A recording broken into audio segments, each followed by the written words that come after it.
চিল্কাতে ঘুরতে গিয়ে দেখতে পেলাম এক স্ক্যাম। ৫,৫০০ টাকায় বোট ভাড়া করে আমরা বেরিয়ে পড়লাম ডলফিন দেখার উদ্দেশ্যে।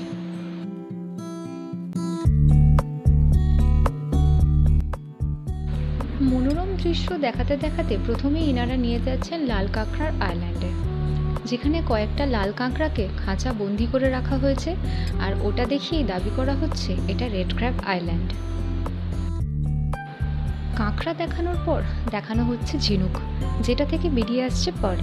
হ্যাঁ, তবে যদি ভাগ্য ভালো থাকে তবেই নাকি পার্ল পাওয়া যাবে। প্রথমে তো ৩-৪টে ঝিনুক ভেঙে দেখানো হলো, তাতে কিছুই বেরোলো না, কিন্তু তারপরেই একে একে বেরিয়ে এলো ছোট বড় নানা সাইজের পার্ল বা মুক্তো। আর তারপর দেখানো হলো এক মূল্যবান স্টোন, যেটাকে বলা হচ্ছে নবরত্ন। এর মূল্য কিন্তু সময় এবং ব্যক্তিবিশেষে ভিন্ন।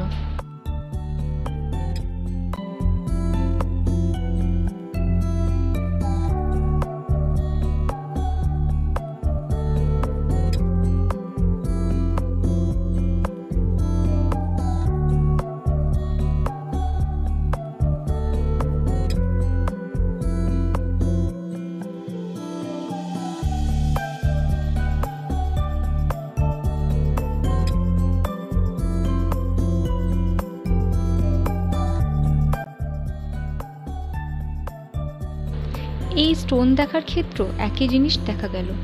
প্রথমটা ভাঙতে সেটা থেকে কিছুই পাওয়া গেল না, কিন্তু তারপর বেরিয়ে এলো সেই নবরত্ন পাথর। পরে বুঝতে পারলাম এসব আগে থেকেই সাজানো।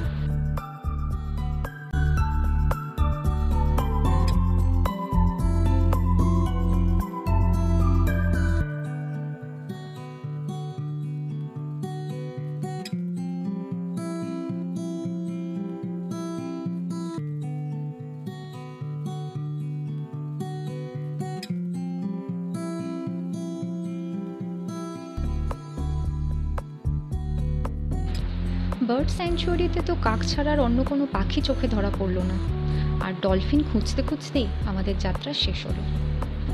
যদি আপনারা শুধুমাত্র ডলফিন দেখতে চিল্কা যান, তবে বলবো চিল্কা হইতে সাবধান।